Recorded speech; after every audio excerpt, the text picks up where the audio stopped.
आगे की पढ़ाई करते हैं। कल हमने पढ़ा था मिरर क्या होता है, ठीक है, और मिरर से रिलेटेड टर्म समझ लिए थे। सेंटर ऑफ कर्वेचर क्या होता है, पोल ऑफ द मिरर क्या होती है, फोकस क्या होता है, फोकल लेंथ क्या होती है, ये सारी चीज़ें हम समझ चुके थे। अब आगे आज देखते हैं इमेज फॉर्मेशन।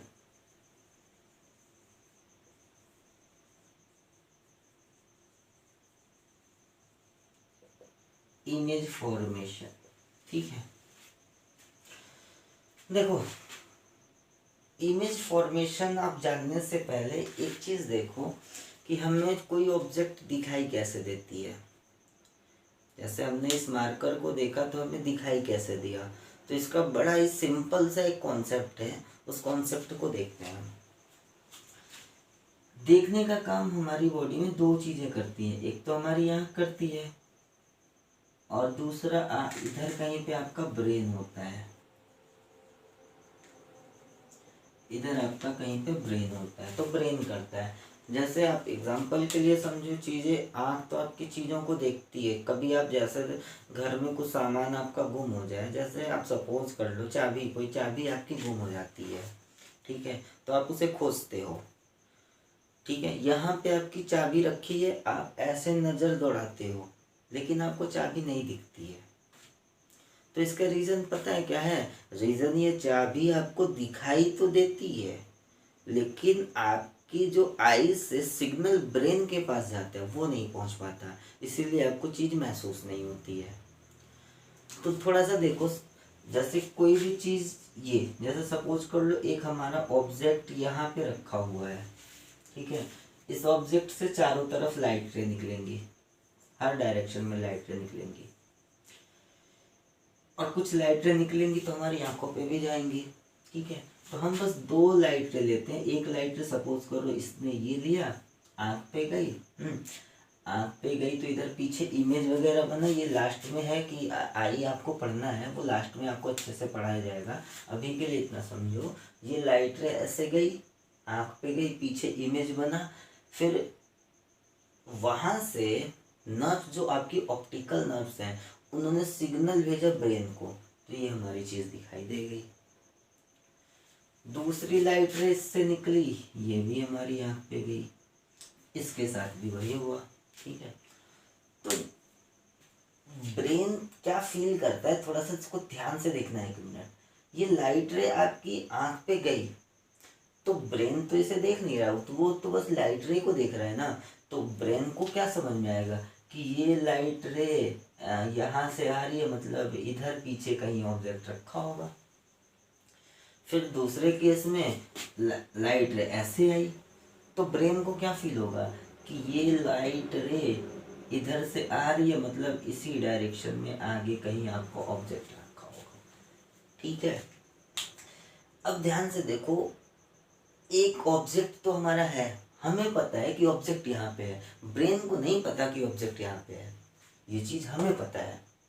तो ब्रेन फील क्या करेगा, लाइट रे इधर से आ रही है, मतलब ऑब्जेक्ट इस लाइन में कहीं पे रखा है। दूसरी लाइट रे को देखा तो उसे लगा कि लाइट रे इधर से आ रही है, मतलब हमारा ऑब्जेक्ट कहीं इधर रखा है। तो फिर ब्रेन अपना ब्रेन यूज करता है, दिमाग अपना दिमाग चलाता है, और वो ये एज्यूम करता है कि लाइट ना इधर, ऑब्जेक्ट ना इधर रखी है ना इधर रखी है, बेटा जहाँ से दोनों लाइट ऐसा बढ़ाते जाओ, जहाँ पे कट कर रही हैं वहीं पे हमारा ऑब्जेक्ट रखता है, और ये चीज़ सही भी है, ठीक है। इतनी बात आई थिंक समझ में आ गई होगी। अब एक काम करते हैं, ऑब्जेक्ट को हम यहाँ पे रख देते हैं, और यहाँ हमने कुछ लगा दिया मिरर। मिरर का कॉन्सेप्ट आपने पढ़ लिया है पूरा। इससे एक लाइट रे ऐसे निकली और निकल के रिफ्लेक्शन के बाद ऐसे चली गई, ठीक है।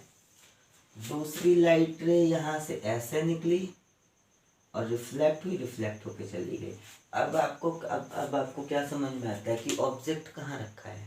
तो देखो, फिर से आपका ब्रेन वही कॉन्सेप्ट यूज करता है, लाइट रे यहाँ से आ रही है, मतलब इस लाइन में आगे कहीं आपका ऑब्जेक्ट रखा हुआ है। दूसरे वाले केस में लाइट रे ऐसे आ रही है, मतलब आपका ऑब्जेक्ट कहीं इस लाइन में आगे रखा हुआ है। दोनों लाइट रे कहाँ कट करी, यहाँ पे। तो आपके ब्रेन को समझ में आता है कि ये जो लाइट रे आ रही हैं ये यहाँ से आ रही है, यहाँ पे हमारा ऑब्जेक्ट रखा हुआ है। लेकिन एक्चुअल वे में ऑब्जेक्ट कहाँ रखा है, यहाँ पे। तो फिर ये क्या चीज़ है, ये आपका परसेप्शन है, परसेप्शन। ठीक है, और ये जो परसेप्शन है, यही परसेप्शन आपका बोला जाता है इमेज। आई बात समझ में?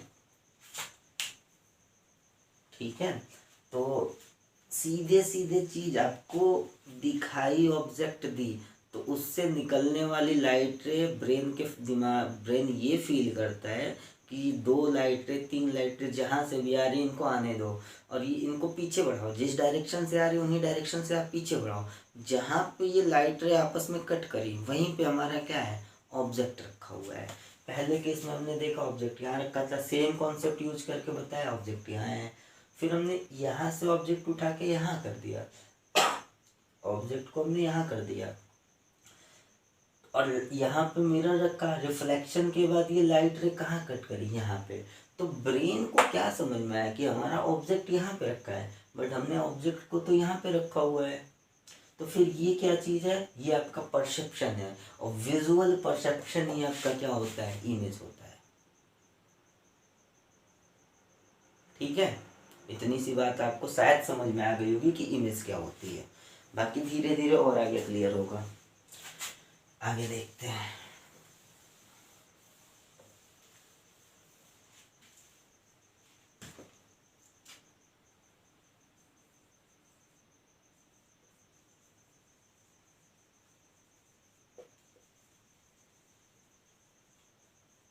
Image formation by spherical mirror. पहले इसमें थोड़ी सी चीज आप देखो, हमने एक बना दिया concave mirror.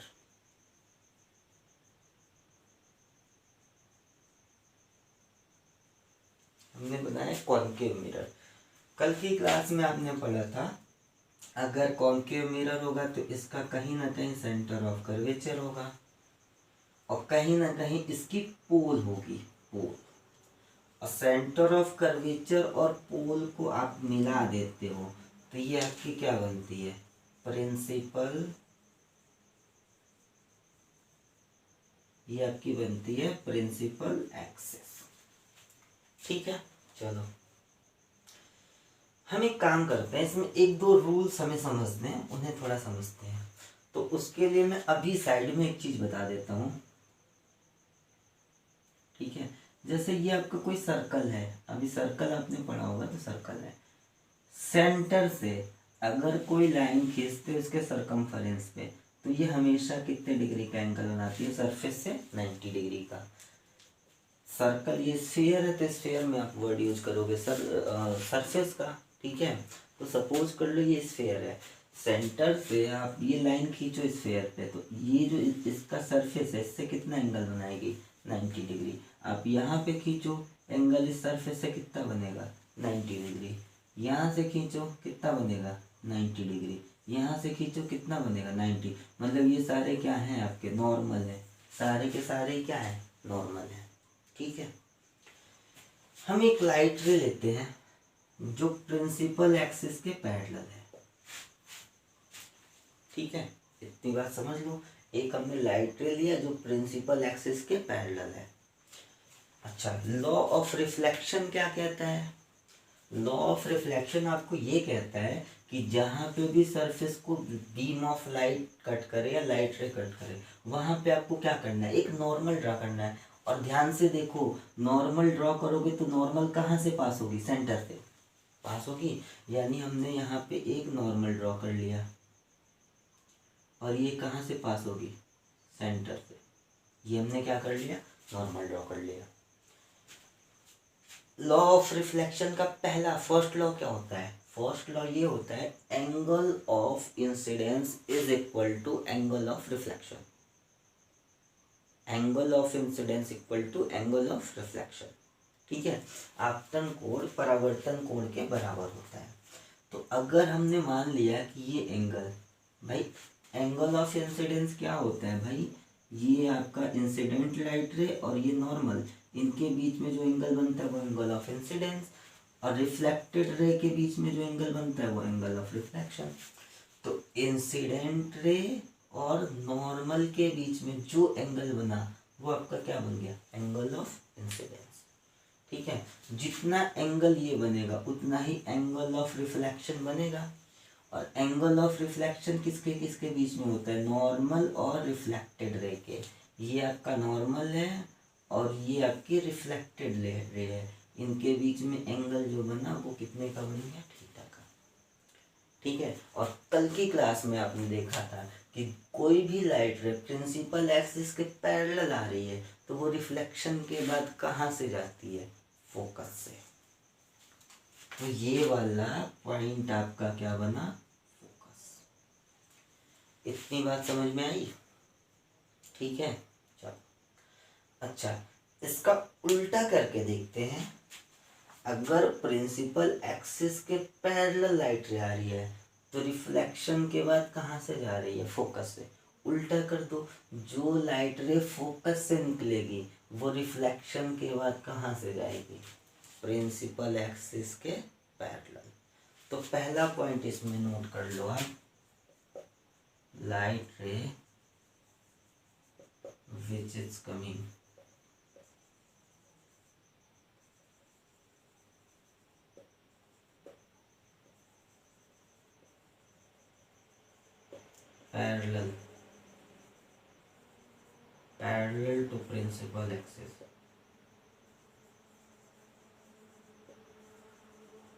parallel to principal axis, after reflection passes from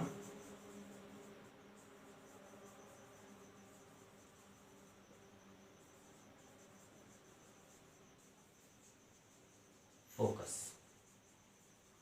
पहला पॉइंट, ठीक है, इसे नोट करिए आप।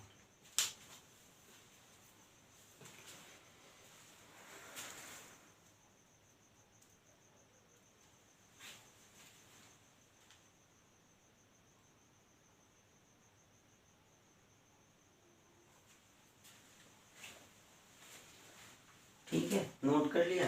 सेकंड पॉइंट को डायग्राम बना लेना आप लोग, डायग्राम बहुत जरूरी है, मस्ट एकदम। सेकंड पॉइंट देखते हैं। सेकंड पॉइंट इसका उल्टा होगा, वो लिखने की आपको जरूरत नहीं है, इतने समझदार हो आप तो। ठीक है, चलो, ये सेंटर ऑफ कर्वेचर और यहाँ कहीं हमने मान लिया फोकस। अगर कोई लाइट रे है इसके सेंटर से प्रिंसिपल एक्सिस के एलोंग जा रही है, मतलब प्रिंसिपल एक्सिस से होके जा रही है, थोड़ा सा लॉ ऑफ रिफ्लेक्शन याद करो, उसी से सारा काम होगा आपका। ये इंसिडेंट लाइट रे, नॉर्मल से एंगल थीटा बना तो रिफ्लेक्टेड रे भी नॉर्मल से एंगल कितना बनाएगी, थीटा बनाएगी। अच्छा, अब बताओ, अगर कोई लाइट रे नॉर्मल पे आ रही है, कोई लाइट रे किस पे आ रही है, नॉर्मल पे ही आ रही है, मतलब इंसिडेंट लाइट रे इसके ऊपर है, तो एंगल ऑफ इंसिडेंस कितना बना। ध्यान से, थोड़ा सा कॉम्प्लिकेशन है, एक बार समझ जाओगे दिमाग में आ जाएगा। देखो, ये इंसिडेंट लाइट रे है, नॉर्मल से एंगल थीटा बना तो थीटा एंगल पे रिफ्लेक्ट हो गई, क्लियर है। अगर ये लाइट रे इसी नॉर्मल के ऊपर आए तो नॉर्मल भी यही है, इंसिडेंट लाइट रे भी यही है, एंगल कितना बनेगा, 0 डिग्री का। एंगल ऑफ इंसिडेंस कितना होगा, 0 डिग्री। अगर आपका एंगल ऑफ इंसिडेंस 0 डिग्री तो एंगल ऑफ रिफ्लेक्शन भी कितना, 0 डिग्री। मतलब लाइट रेस नॉर्मल से ऐसे आई, रिफ्लेक्शन के बाद ऐसे ही वापस चली जाएगी। और ध्यान से देखो, ये आपका नॉर्मल ही तो है सरफेस पे, अगर कोई लाइट रे यहाँ पे गिरी तो यहाँ पे आपको क्या करना है, नॉर्मल ड्रॉ करना है, और नॉर्मल खुद यही लाइन है, यानी एंगल ऑफ इंसिडेंस कितना, 0, तो एंगल ऑफ रिफ्लेक्शन भी कितना, 0। तो एक हमारे ये प्रिंसिपल बन गया, क्या, द लाइट रे which is along the principal axis.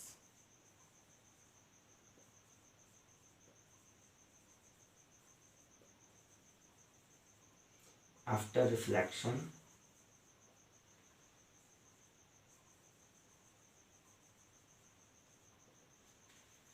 it repath मतलब खुद अपने पाथ जो जिस रास्ते से आई है उसी रास्ते से वापस चली जाएगी। क्लियर है इतना? नोट करिए, फिर इसके आगे देखते हैं।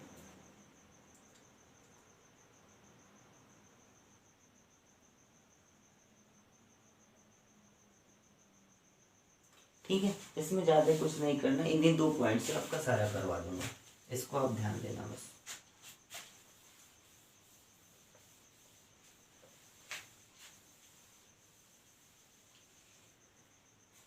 अब हम एक केस लेते हैं, इमेज बना के देख लेते हैं कि कैसे इमेज बनती है।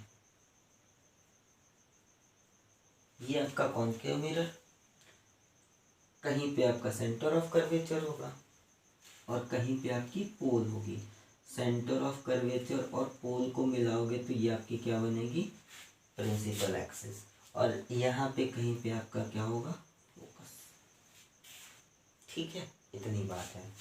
हमने मान लिया हमारा एक ऑब्जेक्ट यहाँ पे रखा हुआ है ए बी, एक ऑब्जेक्ट हमारा ए बी है। ठीक है, इस ऑब्जेक्ट की इमेज कैसे बनेगी वो देखो।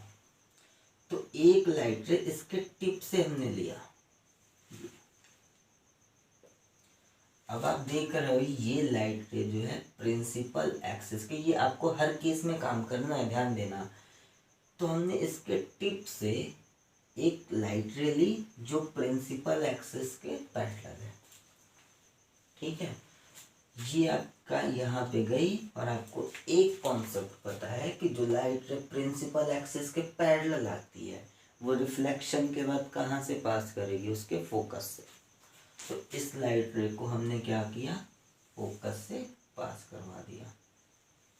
ठीक है, दूसरा कॉन्सेप्ट अभी आपने पढ़ा कि जो लाइट रे इसके फोकस से जाएगी, जो लाइट रे फोकस से होके आएगी, भाई इधर से कहीं से आ रही है तो इसके फोकस से ही तो आ रही है। यहाँ पे देखो फोकस से आ रही है। जो लाइट रे इसके फोकस से आएगी वो रिफ्लेक्शन के बाद क्या होगा? प्रिंसिपल एक्सिस के कहाँ चली जाएगी? पैरेलल। प्रिंसिपल एक्सिस के ये आपकी पैरेलल निकल गई। अगर आपने यहाँ पे अपनी आँख को सेट कर दिया, आप यहाँ से देख रहे हो तो आपको क्या समझ में आ रहा है? एक लाइट रे आपकी आँख पे ऐसे पड़ेगी, दूसरी लाइट रे ऐसे पड़ेगी। तो अभी कॉन्सेप्ट आपने क्या पढ़ा था? आपने कॉन्सेप्ट ये पढ़ा था कि ब्रेन क्या यूज करेगा? इन दोनों लाइट रे को पीछे भेज देगा और जहाँ पे कट करी है ये समझेगा कि हमारा ऑब्जेक्ट वहीं पे रखा है। तो लाइट रे निकली कहाँ से थी? पॉइंट बी से, और ये कट कहाँ पे करी? यहाँ पे। तो आपके ब्रेन को क्या समझ में आया कि ये हमारा पॉइंट बी है, लेकिन एक्चुअल में पॉइंट बी कहाँ है? यहाँ पे। और एक्चुअल में यहाँ पे है, दिख यहाँ पे रहा है, तो ये क्या चीज़ है? इसकी इमेज है। तो हमने इमेज का नाम रख लिया इमेज। इतनी सी बात क्लियर है। एक ही बात करते हैं, ये पॉइंट ए, लाइट रे, अब एक ही कॉन्सेप्ट इसका लो, ये लाइट रे इसके पैरेलल प्रिंसिपल एक्सिस के अलोंग जा रही है, तो ये वापस भी इसी पे आएगी। ऐसे जा रही है तो ऐसे वापस भी आएगी। ठीक है, अब देखो जो हमारा B है वो प्रिंसिपल एक्सिस के, ये जो AB है ये प्रिंसिपल एक्सिस के कैसे है? परपेंडिकुलर है, लंबवत है।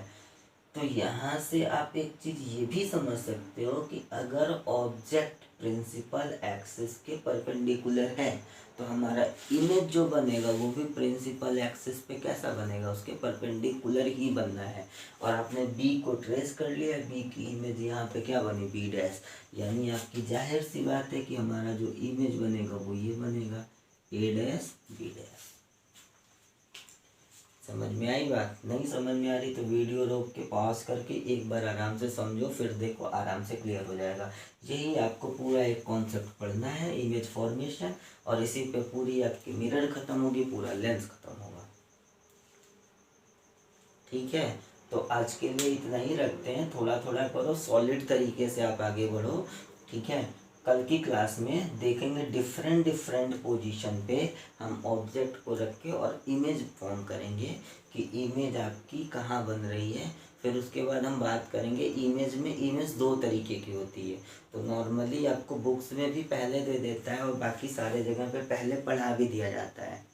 ठीक है, वो होना भी चाहिए, लेकिन पहले चीज़ें, इमेज दो तरह की होती हैं, रियल और वर्चुअल। तो वहाँ पे पहले ही आपको समझ में नहीं आती हैं, तो मैं यहाँ पे आपको बना के डायग्राम बना के बताऊँगा, उसके बाद डिफाइन करूँगा कि what is real image and what is virtual image. ठीक है, तो वहाँ पे आपको इमेज का कैटेगराइजेशन भी कर दूँगा। तो कल की क्लास इसी पे बेस्ड होगी कि डिफरेंट डिफरेंट पोजीशन पे ऑब्जेक्ट रखते जाएंगे, उसके बाद हम देखते जाएंगे कि उसकी इमेज कहाँ पे बन रही है।